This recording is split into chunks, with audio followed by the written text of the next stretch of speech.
My father called me on a Friday afternoon and said he needed to see me. Not unusual. He was 71, living alone since mom passed, and sometimes he just needed company.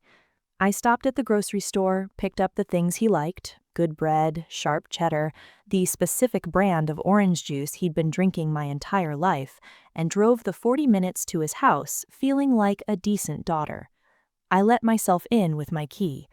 He was sitting at the kitchen table with a folder in front of him and an expression I'd never seen on his face before.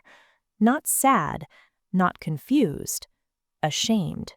He slid the folder across the table without saying anything. I sat down and opened it. Deed transfer, bank account changes, a life insurance policy with a new sole beneficiary, all dated within 6 months of my mother's funeral, all signed by my father, all transferring everything to my sister, Diane. I went through every page twice, slowly, the way you read something when your brain is refusing to process what your eyes are seeing. Then I looked up at him. "Dad, did you understand what you were signing?" He looked out the window. "She said it was just paperwork, said it would protect the family, said you'd agreed to—" I hadn't agreed to anything. I hadn't even known. Here's what you need to understand about Diane.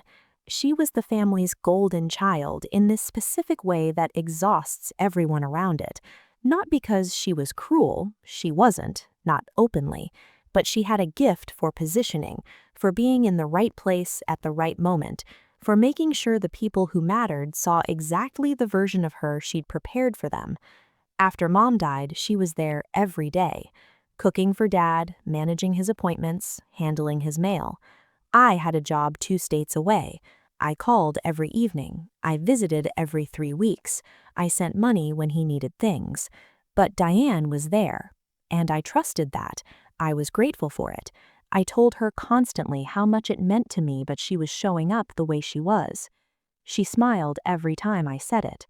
She was already holding the folder. I didn't call her that night. I went home, put the folder on my kitchen table, and sat with it in the dark for a long time.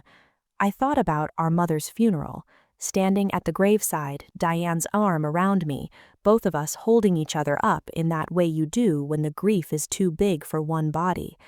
I thought about how she'd called me every day that first month, how she'd said we have to take care of each other now. I thought about how I'd believed her, completely, without question, the way you believe a sister. Then I thought about my father's face when he said, "She told me you'd agreed," and something in me went very quiet and very cold.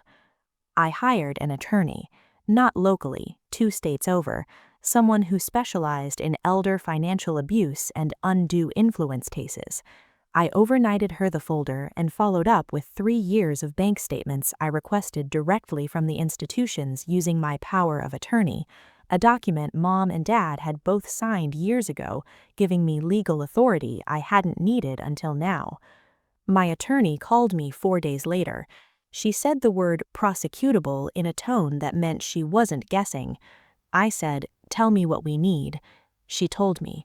I spent the next 4 months getting it. The hardest part wasn't the legal process. The hardest part was Sunday dinners, because I didn't stop going, didn't change anything on the surface, sat at Diane's table every week, ate her food, watched her pour wine and laugh, and performed the role of devoted sister and loving daughter with the complete commitment of someone who knew no idea the floor was already gone beneath her. I smiled, I helped with dishes, I hugged her at the door when I left. I drove home and worked. One Sunday, she looked at me over the dinner table and said, "You seem different lately, more peaceful." I said, "I've just been doing a lot of thinking." She nodded like she understood. She didn't understand anything. The case didn't go to trial. When confronted with the neurological documentation, a specialist's assessment of my father's cognitive state on the dates the documents were signed, and the financial forensics, and a statement from the notary who admitted she'd been misled about the circumstances, Diane's attorney advised her to settle. Everything transferred back, every account restored, restitution ordered for what had already been spent.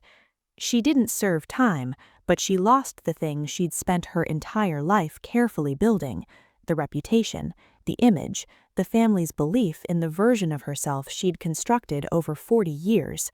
The aunts knew, the cousins knew, the neighbors who'd watched us grow up together knew. In the specific, permanent, small-town way that people know things, they knew.